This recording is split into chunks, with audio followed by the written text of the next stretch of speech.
Okay, coming back to the slide. So when we talk about manufacturing process design, we are relating this to a wide scale of manufacturing pathways, typically connecting the thermomechanically assisted process like forging, rolling, extrusion, sheet metal working, to very advanced processes like 3D metal printing, or could be the processes such as physical and chemical deposition, and so on. In fact, heat treatment processes are also a part of the process design. So all these processes alters the microstructure some way or other. Okay, so that induces changes in the microstructure. And the microstructure analysis could range from qualitative to quantitative. Again, what kind of microstructure analysis you actually go for depends on the level and precision with which you want to get the most out of it.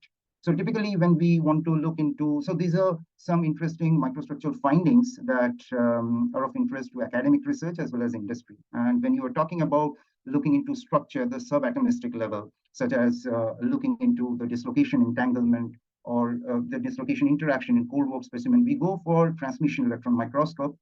And just let me understand, again, when we talk about, look into the distribution of secondary phases or precipitates around the grain boundary, or perhaps the distribution of phases in a microstructure as a matter of heat treatment, we can go for advanced optical microscopy or scanning electron microscopy techniques. And of much interest to research and academics community is what we call as in situ microscopy.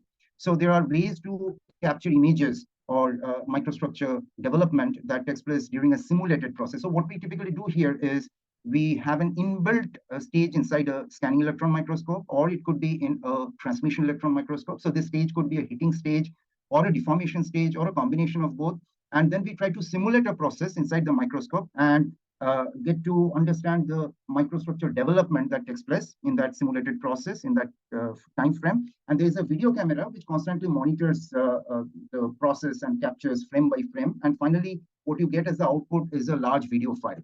So EBSD is a nice technique to do frame by frame imaging. So this is not a very used tool in industry these days because it takes time and cost. Those are the two factors that why possibly industries avoid to go for in situ microscopy, but it is still in progression of research.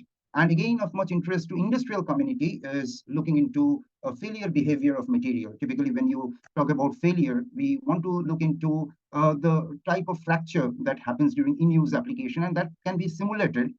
You can have a test specimen which has undergone a tensile test, and thereby you want to look into what kind of fracture it presents. It could be a ductile fracture or a brittle fracture. And just let me make a point here. The ductile and brittle fracture, this is something which many of you may not be familiar. It is just not related to the materials, but the condition of loading. Say a material which is showing a ductile fracture, possibly when you say, or you have seen those images, nice micrographs in your textbooks showing ductile fracture, brittle fracture differently. So remember, these are usually taken, those images refer to fracture under uniaxial tensile test condition at a static load.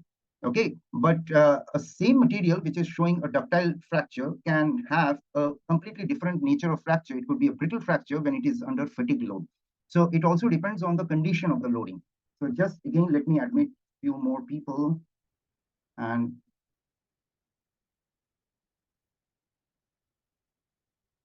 so it's been almost close to 15 minutes. We have started now. Okay.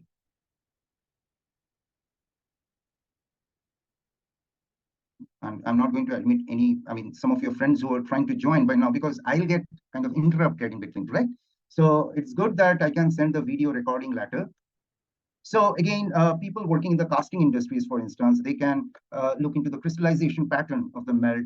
And there are available techniques. So people mostly choose, a preferred choice is colored optical microscopy.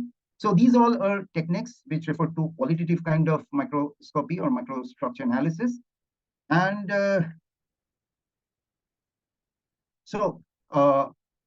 when we are talking about the correlation of the microstructure process property, and this is a nice slide that is demonstrating or summarizing the connection between all this process structure and micro structure property correlationship for the development of car body parts. So how do you see these car body parts? They are typically made of sheet metal fabrication. They're made from sheet metal fabrication. You have this nice contours and profiles. Okay, so they're eventually made from cold roll sheets.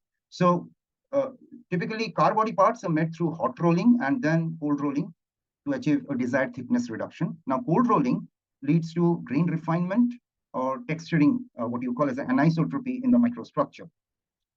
But that gives the material its strength. But there is a problem. You end up running into problems because the cold roll sheets have been so much strain hardened, as a result of which, when you try to further deform it to make these nice contours and profile for the car body parts, you end up running into problems because that may lead to cracking. So we have to then, kind of manipulate the properties by choosing appropriate heat treatment like recovery or recrystallization and annealing to make the material soft. And that also again induces the microstructure. And so the way you kind of fine tune the microstructure to attain the desired properties in the material or the performance in the material by controlling the processes is what our research is all about. So that is what my research on process structure property relationship is about. Okay. Now, from a manufacturing point of view, just a minute.